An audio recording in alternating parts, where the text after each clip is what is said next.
සුබ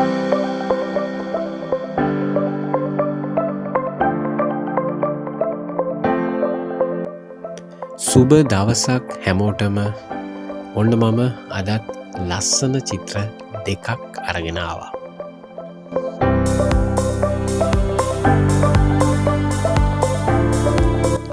ඉතින් මම අද කතා කරන්න බලාපොරොත්තු වෙන්නේ පැස්ටල් මාධ්‍ය භාවිත කරන හැටි. එම නැත්තං පැස්ටල් මාධ්‍ය භාවිතා කරද්දී ඔබට වැදගත් වන සුවිශේෂී කරුණු කිහිපයක් පිළිබඳව. මෙන්න පළවෙනි එක. අද මම චිත්‍රය අඳින්නේ නැතුව කෙලින්ම පාට කරනවා. ඒ කියන්නේ පැස්ටල් මාධ්‍යයෙන්ම වැඩේ ස්ටාර්ට් කරලා තියෙන්නේ.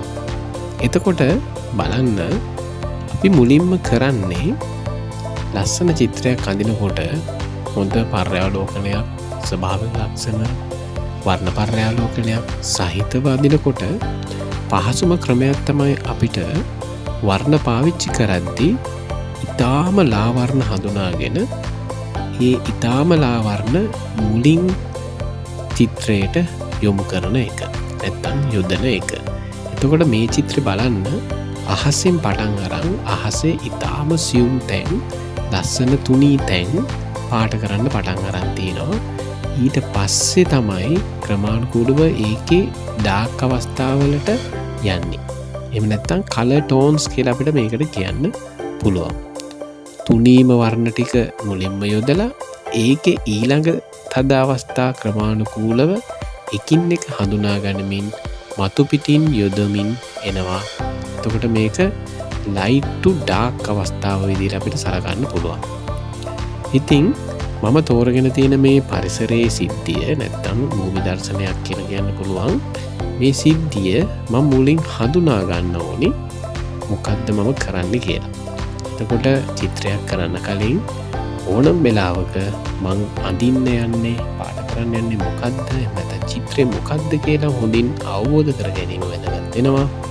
ඒ අවබෝධය තුළ වර්ණ හඳුනාගෙන වර්ණ ක්‍රමානුකූලව පියවරෙන් පියවර යොදන එක තමයි සාර්ථක සිතුවමක එක රහසක්. ඉතින් මේ රහසේදී ගොඩක් වෙලාවට සමහර අය වර්ණ ඡායාරූපයක් අරගෙන ඒ දිහා බලාගෙන වර්ණ යොදන අවස්ථාවක් දකින්න පුළුවන්. ඒකත් ගැටලුවක් නැහැ. නමුත් තමන් පරිසරය අවබෝධ කරගෙන තියෙන ප්‍රමාණය අනුව තමන්ගේම නිර්මාණයකට යන්න පුළුවන් නම් ගොඩක් වටිනවා. ඉතින් පරිසරයේ වර්ණ හොඳින් හඳුනගන්න ඔබ පරිසරයත් එක්ක නිතර දකින්න නියැලිලා ඉන්න ඕනි. ඉතින් අර මුලින් කිව්ව අවස්ථාවත් ඔබට භාවිත කරන්න පුළුවන්. ලස්සන අවස්ථාවක ඡායාරූපයක් හෝ පින්තූරයක් ඔබ ළඟ තියාගෙන ඒ අනුව හොයාගත්ත කොටස, තෝරාගත් කොටස ක්‍රමානුකූලව ඒ පින්තූරයේ තියෙන විදිහට වර්ණ යොදමින් එන එක කරන්න පුළුවන්.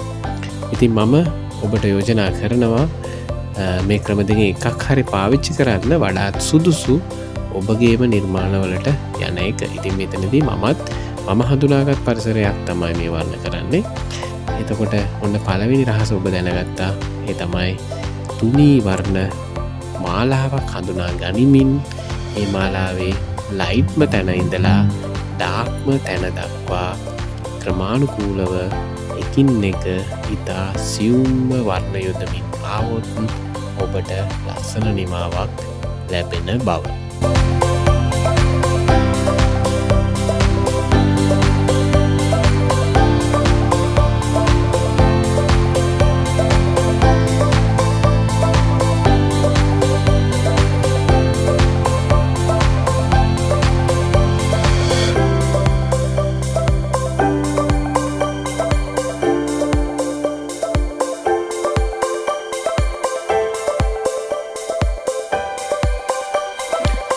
තවත් එක් දෙයක් ගත්තොත් මේකත් බලන්න උත්සාහ කරලා ඔබ පැස්ටල් කූර ගනිද්දී සම්පූර්ණයෙන්ම අදාළ කොළ කැබැල්ල ඉවත් කරලා පැස්ටල් කූර ෆ්ලැට්ව පැතලිව තබාගෙන වර්ණ යොදන්න උත්සාහ කරොත් ඔබ බලන්න ඔබට ඉතා අඩු කාලයකදී සිතුවම අවසන් කිරීමේ හැකියාවක් ලැබෙනවා. වගේම ඒ යොදන වර්ණවල පැතලි බව මත සිතුවමට අලංකාරයක් ගෙන දෙනවා. ඉතින් මේ චිත්‍රෙත් මම සම්පූර්ණයෙන්ම පැතලි ස්වරූපයෙන් පැස්ටල් කූර තබා ගනිමුණුයි වර්ණ කරන ඔබට එය පේනවා ඇති. ඒක එක ක්‍රමවේදයක් සාර්ථක සිතුවමක පැස්ටල් සිතුවමක අලංකාරයක් ගන්න.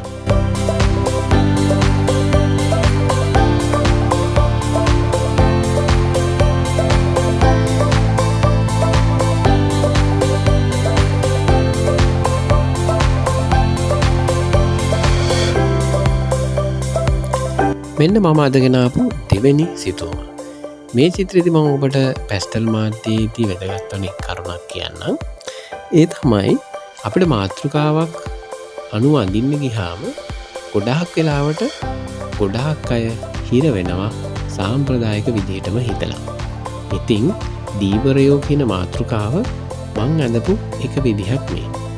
අපිට දීවරයෝ කියන මාතෘකාව නැත්තම් මුහුදු වැරළ කියන අවස්ථාවක් සාම්ප්‍රදායක විදියට පොල්ගස් කීපයක් සහ මුහුද මිනිසුන් ගොඩක් හෝ ඔරුපාරු දක්වනවට වඩා මම මෙතනදී වෙනස් විදිහට චූට වෙනසක් එක ගන්නවයි තමයි කාන්තා සහ පිරිමි රූප දෙකක් පමණක් විශාලව ගනිමින් ඒ රූපවල ස්වභාවික ලක්ෂණ සහ හැඟීම් ප්‍රකාශනයන් මතු කරන්න උත්සාහ කරන ගමන් මුළු සිතුවමම ආවරණය කරන්නට යන එක. එතකොට ඒකත් ක්‍රමවේදයක් සාර්ථක සිතුවමකට අලුත් ක්‍රමවේදයක් විදිහට නැත්නම් ඔබගේ තරගකාරීත්වයන්ට අලුත් අවස්ථාවක් විදිහට පාවිච්චි කරන්න පුළුවන්.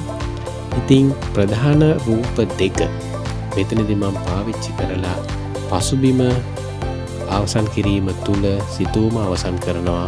එතකොට විශාල විස්තරාත්මක බවක් නැති වුණත් යම් ආකර්ශනීය තත්ත්වයක් සිතුවමට එකතු කරගෙන සිතුවමේ වටිනාකම් වැඩි කරගන්න පුළුවන්. සහ අපි මේක යම් සිද්ධියක් විශාල කර බැලීමක් ආකාරයෙන් දකින්න පුළුවන්. ඉතින් මුහුදට අඩු ඉඩක් දීලා තියෙනවා, අහසට වැඩි ඉඩක් දීලා තියෙනවා, පොළොවට වැඩි ඉඩක් දීලා තියෙනවා. ඒ අහස පොළොව අතර මිනිසුන් ඉතා විශාලව පෙන්නලා තියෙනවා. ඉතින් මේකත් උත්සාහ කරලා බලන්න.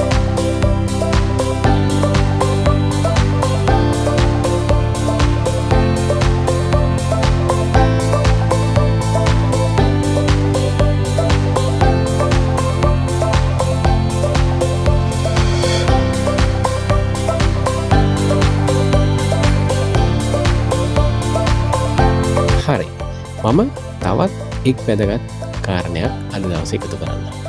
ඒ තමයි පැස්ටල් මාධ්‍ය භාවිත කරද්දී අපි පුරුදු වෙමු අනිත් අය තෝරන වර්ණවලින් පිට වෙනස් වර්ණ හොයාගෙන යන්න.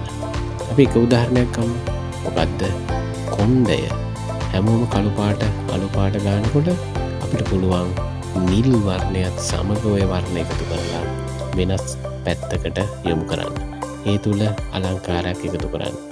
ඉතින් ඇඳුම් වල ගත්තත් සමේ පාට ගත්තත් ඔබට මේ තියෙන වර්ණ හඳුනාගෙන වෙනස් වර්ණ වලට යොමු වෙන්න පුළුවන් නම් ඊළඟට අහසේ ගත්තත් පොළව ගත්තත් මුහුද ගත්තත් ඒ සියල්ලට ඔබ ආස වර්ණ නැත්නම් වැඩි දෙනා කැමති ප්‍රිය කරන වර්ණ එකතු කරමින් සිතුවම වර්ණ ගන්නන්න පුළුවන් නම් අපේ සිතුවමට බලන්න ඉන්න අය නැත්නම් සිතුවම බලන අය ඒකට කැමැත්තක් දක්වනවා. ඒකත් එක් ක්‍රමයක් විදිහට මම ඔබට අද එකතු කරනවා.